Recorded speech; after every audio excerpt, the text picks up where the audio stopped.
हिम्मत ना हारे, चाहे मंजिल कितनी ही दूर क्यों ना हो। पहाड़ों से निकलने वाली नदियां कभी समुद्र का रास्ता नहीं पूछती, लेकिन वो अपने रास्ते में आने वाले चट्टानों को तोड़ते हुए समुद्र में ही मिलती हैं। मतलब आपने जो अपने लिए लक्ष्य निर्धारित किया है उसे प्राप्ति के दौरान अगर असफलता आती है तो उससे सीख लेना है और वहां पर आपको हिम्मत नहीं हारना है, आपको अपने आत्मबल को संभाले रखना है और यकीन मानिए और निरंतर प्रयास करते रहना है। अगर ऐसा आप कर रहे हैं तो आप सफल होके ही रहेंगे। इसी क्रम में आपसे यही गुजारिश रहेगी कि सेशन में शुरुआत से लेकर अंत तक बने रहें। यह सेशन आपके लिए अत्यंत महत्वपूर्ण है। आइए हम पहला प्रश्न महत्वपूर्ण है, देखें हाल ही में राष्ट्रीय पक्षी दिवस कब मनाया गया है। तो विकल्प हमारा दिया गया, पहला 11 नवंबर, दूसरा 12 नवंबर, तीसरा 7 नवंबर, चौथा 9 नवंबर। यहां जो सही विकल्प होगा विकल्प नंबर बी सही होगा। प्रतिवर्ष 12 नवंबर को राष्ट्रीय पक्षी दिवस, राष्ट्रीय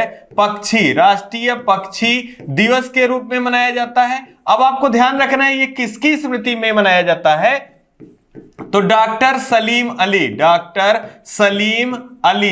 अली क्या जन्म दिवस है, इसी के उपलक्ष्य में प्रतिवर्ष राष्ट्रीय पक्षी दिवस मनाया जाता है। अगर हम बात करें एक इनकी प्रसिद्ध बुक है तो आपको याद रखना है बर्ड्स ऑफ इंडिया नामक किसकी बुक है, तो आपको याद रखना है ये डॉक्टर सलीम अली जी की बुक है। आपसे यह भी पूछा जा सकता है कि बर्डमैन ऑफ इंडिया के नाम से किसे जाना जाता है, तो डॉक्टर सलीम अली जी को बर्डमैन ऑफ इंडिया के नाम से जाना जाता है। यहीं से पूछा जाता है वाटरमैन ऑफ इंडिया के नाम से किसे जाना जाता है, तो राजेंद्र सिंह जी को जाना जाता है। अगर पूछा जाए टाइगर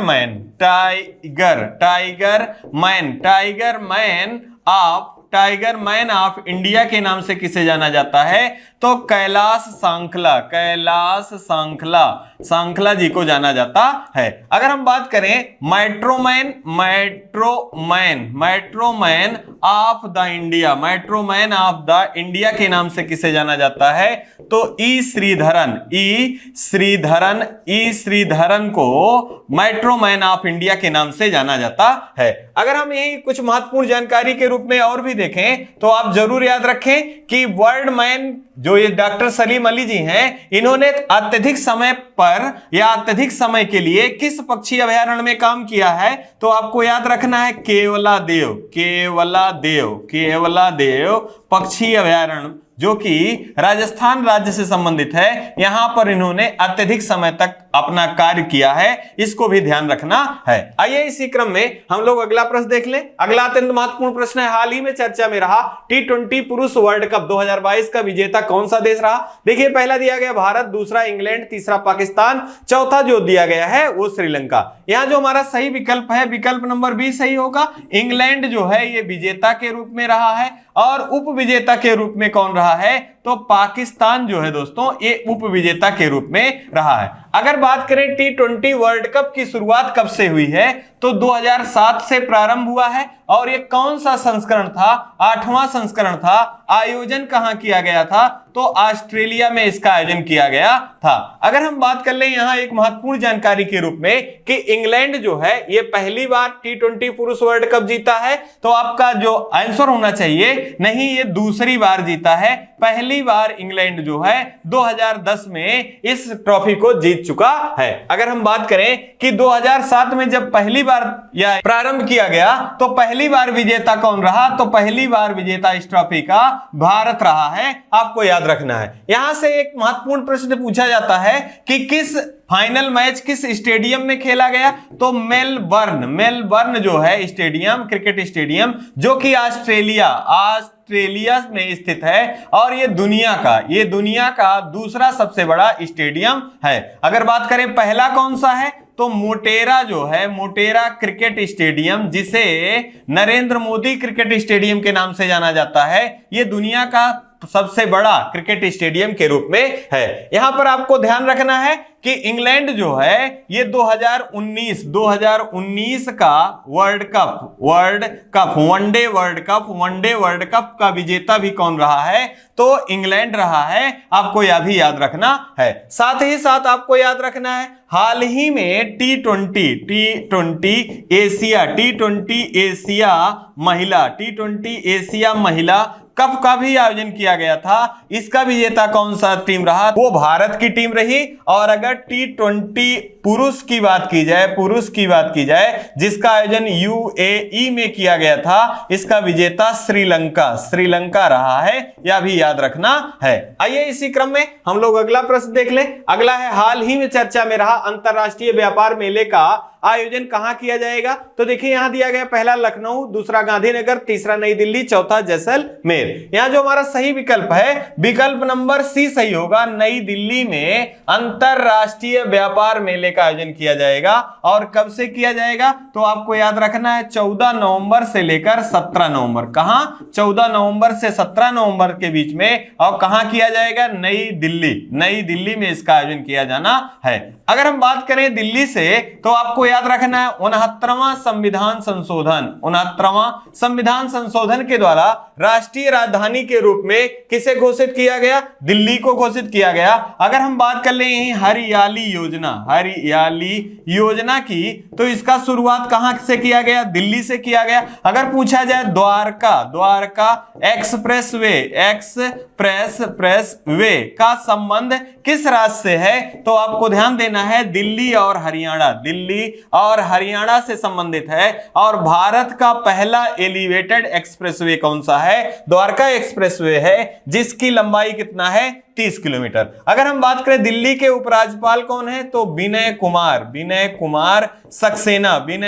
सक्सेना जी जो हैं, ये यहाँ के उपराज्यपाल हैं। और अरविंद केजरीवाल जी जो हैं, यहाँ के मुख्यमंत्री के रूप में हैं। आपको याद रखना है राजपथ का नाम परिवर्तित करके क्या किया गया है? तो कर्तव्य पथ जो है, ये राजपथ का नया नाम परिवर्तित करके किया गया है। और यहीं पे सुभाष चंद्र बोस जी की प्रतिमा भी स्थापित की गई है। यह भी याद रखना है। साथ ही साथ अगर हम बात करें, तो आपसे पूछा जा सकता है कि इंटरपोल की 90वीं बैठक कहां आयोजित की गई थी? तो ये नई दिल्ली में आयोजित की जानी है। आपको ध्यान रखना है। साथ ही साथ आपको याद रखना है 2023 में एससीओ की अध्यक्षता कौन सा देश करेगा? भारत के द्वारा किया जाएगा। और इसका आयोजन कहां किया जाएगा? नई दिल्ली में इसका आयोजन किया जाएगा। और इसका उद्घाटन किसने किया है अंतरराष्ट्रीय व्यापार मेले का? तो आपको याद रखना है पीयूष गोयल जी के द्वारा इसका उद्घाटन किया गया है, जो केंद्रीय वाणिज्य मंत्री के रूप में हैं। आइए इसी क्रम में अगला देख लें। यहां देखिए दिया गया है 41वां। आपको क्रम भी याद रखना है कि 41वां था इंडिया इंटरनेशनल व्यापार मेला, जो कि 27 नवंबर तक ये आयोजन किया जाना है। आपको ध्यान रखना है। आइए इसी क्रम में अगला देखें। हाल ही में आईसीसी के अध्यक्ष के रूप में दोबारा किसे चुना गया है? तो विकल्प हमारा पहला दिया गया है ग्रेग वर्कले, दूसरा जय शाह, तीसरा रोजर बिन्नी, चौथा सौरव गांगुली। यहां जो हमारा सही विकल्प होगा, विकल्प नंबर ये सही होगा। अगर हम बात करें आईसीसी की, तो इसका फुल फॉर्म होता है इंटरनेशनल क्रिकेट काउंसिल। और इसकी स्थापना कब 1909 ईस्वी में किया गया था। मुख्यालय कहां स्थित है? तो दुबई में इसका मुख्यालय स्थित है। अगर हम बात करें ग्रेग वर्कले जी की, इनका संबंध किस देश से है? तो ये न्यूजीलैंड। कहां से संबंधित है? न्यूजीलैंड से संबंधित है। आपको याद रखना है। साथ ही साथ अगर हम बात करें, यहां वाणिज्यिक सचिव के रूप में किसे नियुक्त किया गया है? तो आप याद रखें जय शाह को वाणिज्यिक सचिव के रूप में नियुक्त किया गया है। आईसीसी के द्वारा आपको याद रखना है, आईसीसी के द्वारा क्रिकेटर ऑफ द ईयर के रूप में किसे चुना गया है? तो शाहीन अफरीदी को चुना गया है। और टेस्ट क्रिकेट में जो रूट को चुना गया है। साथ ही साथ अगर हम बात करें वनडे, यहां ये महिला के रूप में किसे चुना गया है? तो स्मृति मंधाना, स्मृति मंधाना को चुना गया है। यह भी आपको ध्यान रखना है। यहीं से हाल ही में ICC player of the month, player of the month के रूप में किसे चुना गया है? तो आपको याद रखना है विराट कोहली। विराट कोहली को अक्टूबर मंथ का प्लेयर ऑफ द मंथ के रूप में, या पुरुष वर्ग में, और महिला वर्ग की बात करें तो निदा डार हैं, ये पाकिस्तान की महिला खिलाड़ी हैं, इनको चुना गया है। ये महत्वपूर्ण जानकारियां हैं, आपको जरूर याद रखना है। अगर हम बात करें यहां रोजर बिन्नी से संबंधित, तो बीसीसीआई अध्यक्ष किसे हाल ही में नियुक्त किया गया है? तो इसका अध्यक्ष रोजर बिन्नी को नियुक्त किया गया है और इसकी स्थापना 1928 ईस्वी में किया गया था। मुख्यालय कहां है? मुंबई में इसका मुख्यालय जो है ये है। अगर हम बात करें इन्होंने किसका स्थान लिया है, तो सौरव गांगुली जी के स्थान पे किसे नियुक्त किया गया है? रोजर बिन्नी को नियुक्त किया गया है। आइए इसी क्रम में अगला देख लें। हाल ही में चर्चा में रहा देश का पहला मल्टी मॉडल लॉजिस्टिक पार्क कहां स्थापित किया जा रहा है? तो देखिए विकल्प दिया गया है, पहला हैदराबाद, दूसरा चंडीगढ़, तीसरा केरल, चौथा चेन्नई। यहां जो सही विकल्प हमारा है ये चेन्नई है। अब सबसे पहले ये जान ले दोस्तों कि भारतवर्ष का पहला है तो किस कंपनी द्वारा बनाया जा रहा है? तो रिलायंस कंपनी के द्वारा स्थापित किया जा रहा है। कहां? चेन्नई में। कहां आयोजित किया जा रहा है? चेन्नई में। और यही हम ध्यान दें तो चेन्नई जो राजधानी किसकी है? तो तमिलनाडु राज्य की राजधानी क्या है? चेन्नई है। अगर हम बात करें तमिलनाडु की, तो यहाँ के मुख्यमंत्री कौन है? एम के स्टालिन जो है यहाँ के मुख्यमंत्री हैं, और आर एन रवि जो हैं यहाँ के राज्यपाल के रूप में हैं। साथ ही साथ अगर हम बात करें ये मल्टी मॉडल लॉजिस्टिक पार्क जो है ये किस मॉडल पर आधारित है? तो PPP model, public private partnership model पर आधारित है। यह भी ध्यान रखना है। और भारत का पहला है, किसके द्वारा? तो रिलायंस के द्वारा स्थापित किया जा रहा है। यहां से तमिलनाडु से कुछ महत्वपूर्ण जानकारी आपको याद रखना है। हाल ही में भारत का पहला डुगोंग संरक्षण केंद्र कहां स्थापित किए जाने की घोषणा की गई है? तो तमिलनाडु में। अगर हम बात करें कि आर्द्र भूमियों की संख्या भारत में कितनी है? 75 है। और सर्वाधिक कहां है? तो सर्वाधिक तमिलनाडु राज्य में है। कितनी है? 14 है। यह भी याद रखना है। हाल ही में मुख्यमंत्री नाश्ता योजना किसके द्वारा प्रारंभ किया गया है? तो यह भी तमिलनाडु के द्वारा प्रारंभ किया गया। तमिलनाडु के तट को कोरोमंडल तट के नाम से जाना जाता है। यह भी आपको याद रखना है। यह महत्वपूर्ण जानकारियां हैं, आप इतना जरूर याद रखेंगे। आइए इसी क्रम में एक पिक्चर के माध्यम से देखें। यह भारत देश का पहला लॉजिस्टिक मॉडल है और इसकी स्थापना तमिलनाडु में की गई है, जो कि रिलायंस के द्वारा। आइए इसी क्रम में अगला देखें। हाल ही में भारत का पहला भारतीय जैविक डेटा केंद्र का उद्घाटन कहां किया गया है? तो पहला दिया गया नई दिल्ली, दूसरा पुणे, तीसरा लखनऊ, चौथा फरीदाबाद। यहां जो हमारा सही विकल्प होगा, विकल्प नंबर डी सही होगा, फरीदाबाद। भारत का ये पहला है, तो यहां पहले से आपको जरूर याद रखना है, भारतीय जैविक डेटा केंद्र का उद्घाटन फरीदाबाद में। फरीदाबाद शहर किसका है? हरियाणा राज्य का शहर है फरीदाबाद। हरियाणा का गठन कब हुआ था? तो आप याद रखें 1 नवंबर 1966 को हरियाणा राज्य का गठन हुआ था। और अगर हम बात करें मुख्यमंत्री कौन है, तो मनोहर लाल खट्टर जी मुख्यमंत्री हैं। और बंडारू दत्तात्रेय जी यहाँ के राज्यपाल के रूप में हैं। साथ ही साथ अगर हम बात करें फरीदाबाद से, तो यहाँ ये जैविक डेटा केंद्र जो है ये आधारित होगा पूर्ण रूप से जैविक डेटा पर, और यहाँ से तमाम सारी जो आधुनिक विधियां हैं या रोगों या तमाम सारे ऐसे जो संरचनाएं हैं उनके बारे में आसानी पूर्वक जाना जा सकता है, समझा जा सकता है। अगर अगर हम बात करें यहां हरियाणा से, तो आपको ध्यान रखना है कि हाल ही में विश्व का सबसे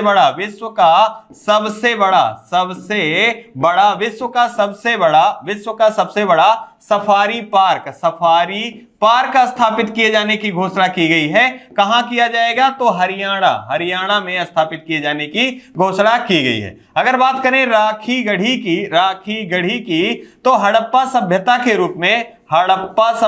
रूप में इसे सबसे बड़ा हड़प्पा सभ्यता के रूप में विकसित किए जाने की घोषणा भी की गई है। अगर हम यही बात कर लें, हाल ही में चर्चा में रहा है खेलो इंडिया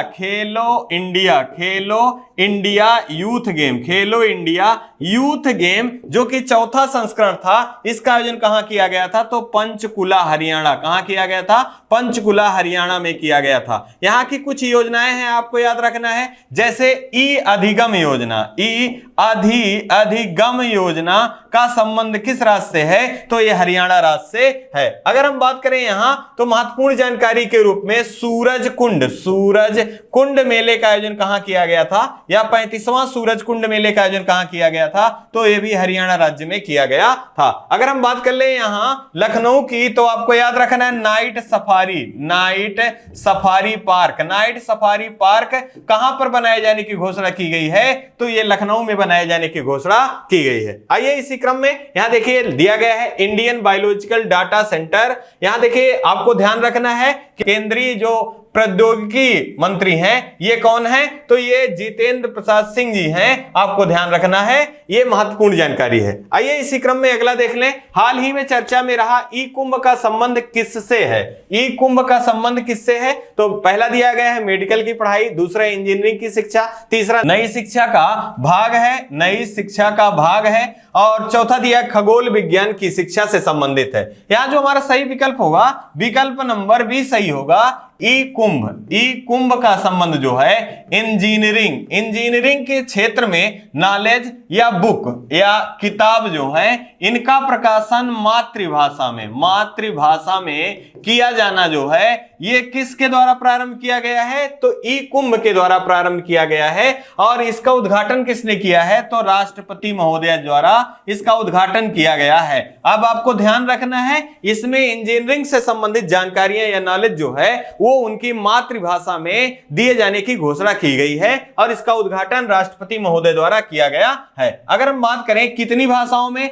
तो 12 भाषाएं अभी अधिसूचित की गई हैं। 12 भाषाएं अधिसूचित की गई हैं। अगर हम यही बात करें कि वर्तमान में भारत की राष्ट्रपति कौन है, तो श्रीमती द्रौपदी मुर्मू जी हैं। द्रौपदी मुर्मू जी हैं, आपको याद रखना है। और महिला के रूप में दूसरी हैं, लेकिन आदिवासी महिला के रूप में कौन है? तो आदिवासी महिला के रूप में पहली हैं। राष्ट्रपति का पद किस अनुच्छेद में वर्णित है? अनुच्छेद 52 में वर्णित है। और यहां क्रम भी याद रखना है कि ये किस क्रम की है, तो ये 15वीं है। कौन है? 15वीं है। अब यहां बात हो रही थी ई कुंभ की, तो आप जरूर याद रखेंगे, क्योंकि यह इलेक्ट्रॉनिक है, और इसका संबंध इंजीनियरिंग के क्षेत्र में जो किताबें हैं, उनकी जानकारियां हैं, वो मातृभाषाओं में पब्लिक की जाएंगी, या उनका जो माध्यम होगा मातृभाषा होगा, जिससे जानकारी को सुचारू तरीके से प्रसारित किए जाने की संभावना व्यक्त की गई है। साथ ही साथ अगर बात करें नई शिक्षा की, तो आपको जरूर याद रखना है,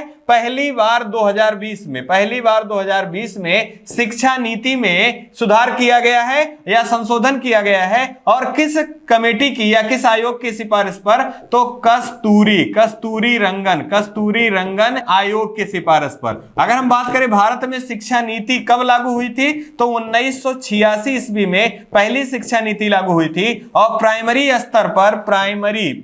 स्तर पर नई शिक्षा नीति लागू करने वाला पहला राज्य कौन सा है? तो ये उत्तराखंड है। और अपर में लागू करने वाला कौन सा है? तो गोवा है। यह भी आपको याद रखना है। आइए इसी क्रम में अगला देख ले। यहां देखिए श्रीमती द्रौपदी मुर्मू जी का पिक्चर भी दिखाया गया है। इन्हीं द्वारा ये प्रारंभ किया गया है ई कुंभ। यहां आपको मेले से कंफ्यूज नहीं होना है, नहीं तो आपका प्रश्न गलत हो जाएगा। यहां पर इंजीनियरिंग के क्षेत्र में मातृभाषाओं में जानकारियां दिए जाना इसका मुख्य उद्देश्य है। आइए इसी क्रम में अगला देखें। हाल ही में लॉन्च किया गया फिट इंडिया स्कूल वीक पहल का शुभंकर क्या है? पहला देखिए दिया गया है वीरा, दूसरा दिया गया धाकड़, तीसरा पेरी द बुल, चौथा तूफान और तूफानी। यहां जो हमारा सही विकल्प है विकल्प नंबर डी सही होगा। तूफान और तूफानी जो है ये फिट इंडिया स्कूल वीक की पहल है। अगर हम बात करें यहां फिट इंडिया योजना की तो आप ध्यान रखें इसे कब प्रारंभ किया गया था? 2019 में प्रारंभ किया गया था। और फिट इंडिया स्कूल वीक का उद्देश्य क्या है? तो स्कूलों में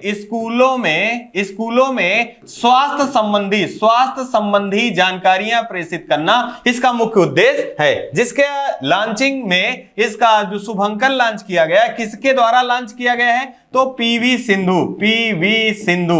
सिंधु के द्वारा यह शुभंकर लॉन्च किया गया। और शुभंकर का नाम क्या है? तो आप याद रखेंगे तूफान और तूफानी। अब यहां कुछ अन्य शुभंकर दिए गए। अगर वीरा की बात कर लें तो आपको ध्यान रखना है कि वीरा किसका शुभंकर था? तो खेलो इंडिया यूनिवर्सिटी गेम जो कि कर्नाटक में आयोजित किया गया था। आपको ध्यान रखना इसका शुभंकर कौन था? तो वीरा था। और ये क्रम कौन सा? दूसरा था। अगर बात करें धाकड़ की तो खेलो इंडिया यूथ गेम का आयोजन हरियाणा के पंचकुला में किया गया था। और इसका शुभंकर क्या था? तो धाकड़ था। पेरी द बुल आपको भूलना नहीं है, कॉमनवेल्थ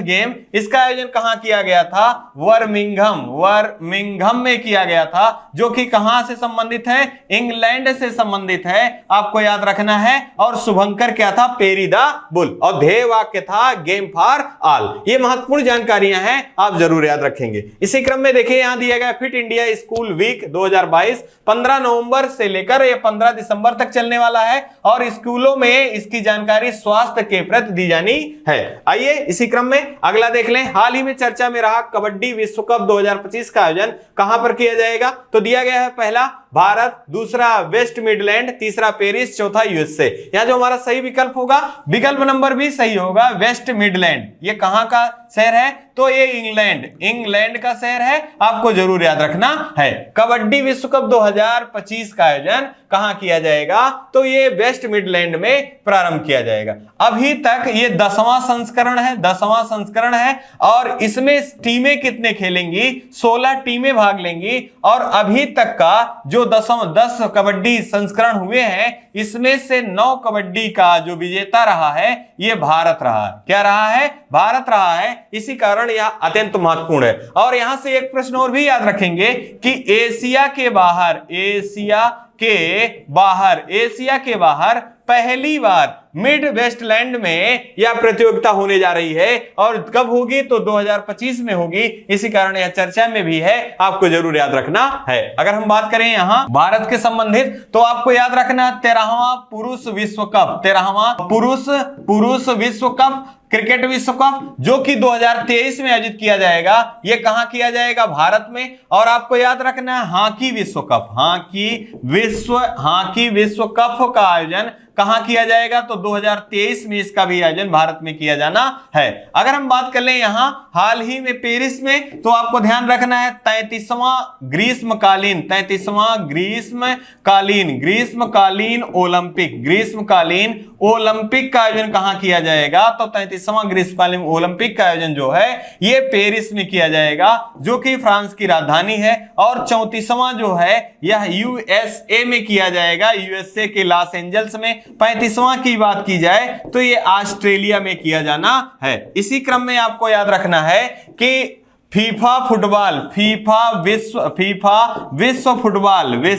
फुटबॉल कप का आयोजन हाल 2022 का आयोजन कहां किया जाएगा? तो आप याद रखेंगे दोहा कतर में इसका आयोजन किया जाना है।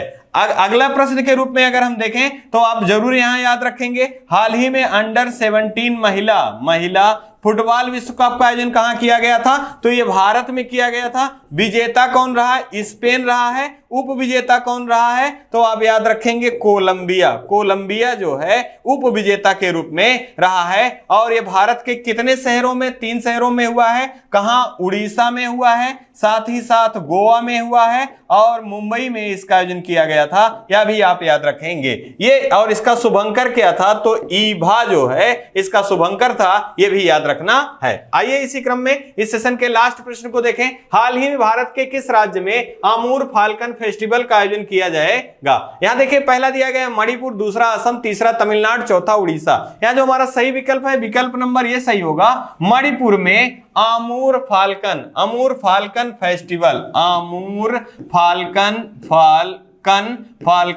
फेस्टिवल का आयोजन किया जाएगा, आपको याद रखना है। और आमूर नामक पक्षी भारत के किन किन राज्यों से संबंधित हैं? तो आपको याद रखना है नागालैंड में प्रवास करती हैं, साथ ही साथ असम में प्रवास करते हैं और मणिपुर में प्रवास करते हैं। अगर आपसे पूछा जाए आमूर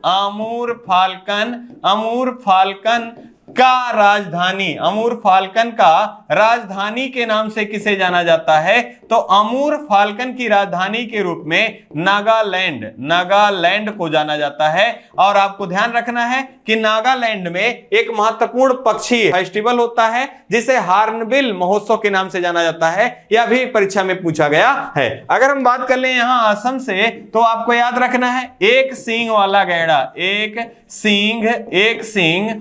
गैंडा किस नेशनल पार्क में पाया जाता है? तो काजीरंगा नेशनल पार्क में पाया जाता है, आपको ध्यान रखना है। साथ ही साथ आपको याद रखना है कि हाल ही में नवीनतम राष्ट्रीय उद्यान के रूप में किसे घोषित किया गया है? तो देहिंग